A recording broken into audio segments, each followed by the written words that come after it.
Inilah suasana di lokasi acara menjelang kedatangan Menteri Agama ke Desa Situbutubuh, Kecamatan Danau Paris, Kabupaten Aceh Singkil.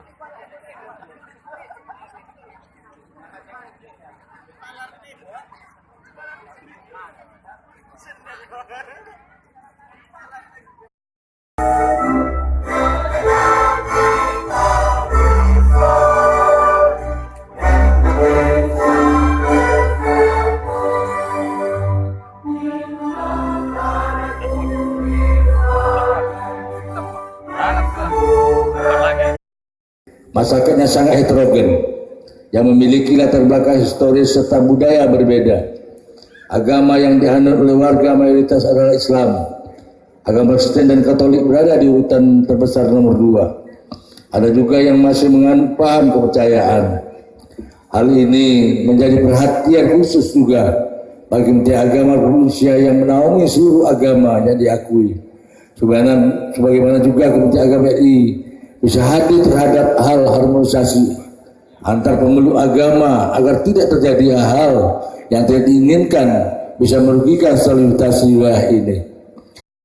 Ucapan selamat atas dilantiknya Bapak sebagai Menteri Agama Republik Indonesia oleh Presiden Republik Indonesia Haji Joko Widodo beberapa waktu yang lalu. Amanah ini sungguh selaras dengan status Aceh sebagai negeri syariat Islam, dan secara khusus kami seluruh masyarakat Aceh Singkil akan mendukung dan mendoakan Bapak Menteri agar senantiasa sehat walafiat dan sukses dalam menjalankan tugas yang mulia ini. Amin amin ya rabbal alamin. Tokoh agama, forum kongregasi umat beragama, dan juga Kementerian Agama Kabupaten Aceh Singkil. Kenangan pahit itu berlalu dan menjadi sebuah pembelajaran yang berharga bagi kami. Dan sekarang masyarakat Aceh Singkil secara sadar dan bersama-sama menatap masa depan dengan terus menjalin komunikasi antar umat beragama, serta memperkuat nilai toleransi agar berbagai program pembangunan yang kita canangkan dapat berjalan dengan lancar dan membawa kebaikan bagi masyarakat. Buat yang sebaik-baiknya untuk Kabupaten Singkil. Boleh tepuk tangan untuk ini.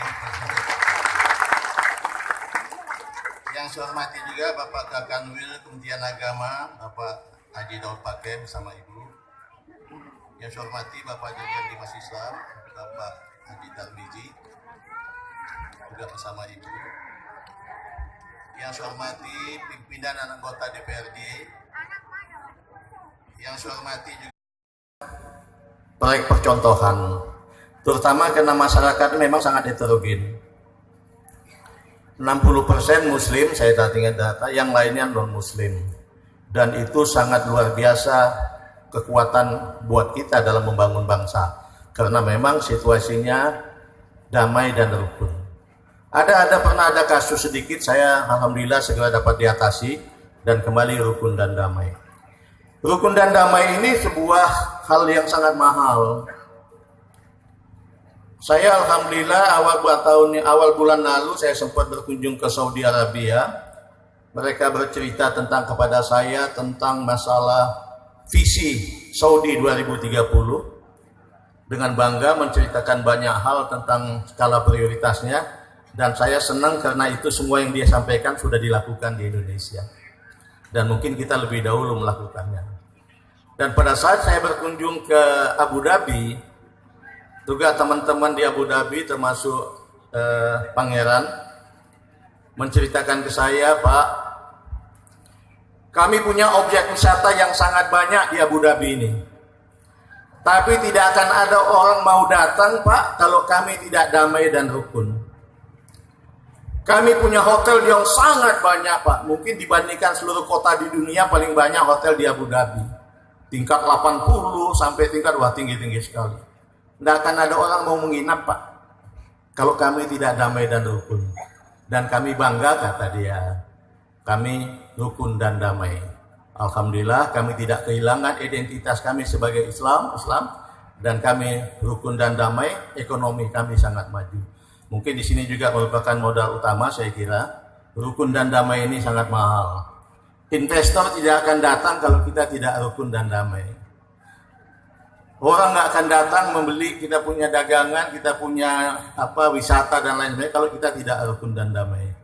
Dan kalau saya tanya teman-teman Saudi yang bermalam di Bali, mereka kemudian sampai pangeran dan raja menambah istirahatnya menjadi 3-5 hari tambahan. Pasti jawabannya kenapa? Wah, saya di Bali ini merasa tenang, damai dan rukun. Dan saya kira di Singkil ini juga pasti seperti itu. Tepuk tangan untuk ini dulu. Kita masing-masing.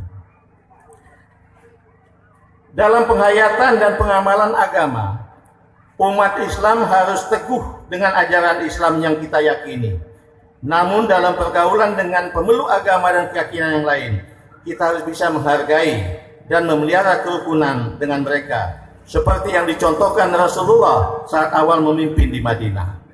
Contohnya banyak, bagaimana Rasulullah menghormati agama-agama lain pada saat memimpin di Madinah, itulah yang kita contoh.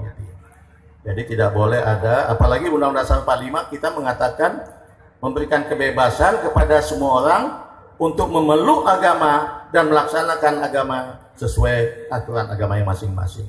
Jadi tolong ini kita pegang bersama dan alhamdulillah saya lihat di sini rukun dan damai, itulah kunci utama sehingga kita ingin menjadikan daerah ini menjadi objek proyek percontohan.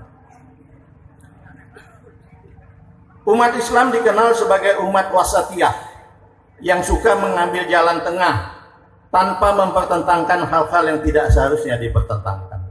Saya garis bawahi, umat Islam dikenal sebagai umat wasatiyah yang suka mengambil jalan tengah tanpa mempertentangkan hal-hal yang tidak perlu ditentangkan.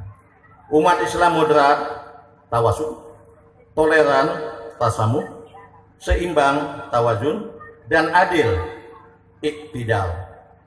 Karenanya umat Islam juga disebut sebagai umatan wasatan, yaitu umat yang selalu mengambil jalan tengah, umat yang baik yang tidak selalu tidak mempertentangkan hal-hal yang tidak perlu ditentangkan.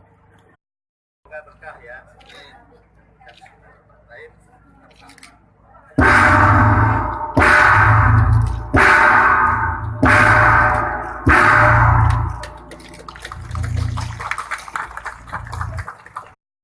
Bantuan masjid 5 lokasi.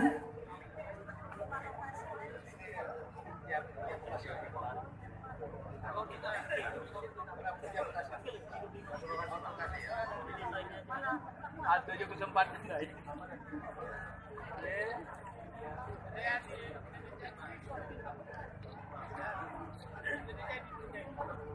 Saya dia.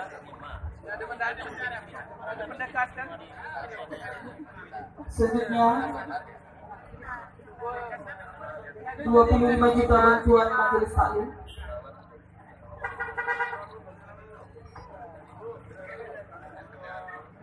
$25 juta bantuan majelis taklim untuk 5 majelis taklim.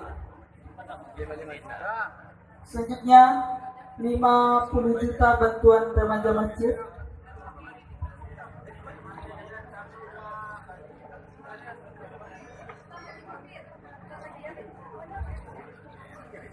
Selanjutnya bantuan musola 5 lokasi.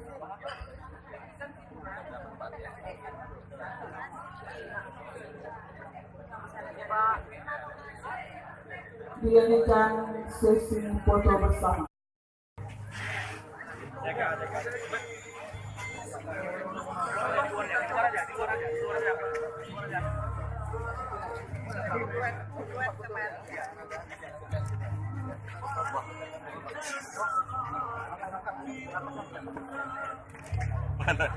Nggak bisa.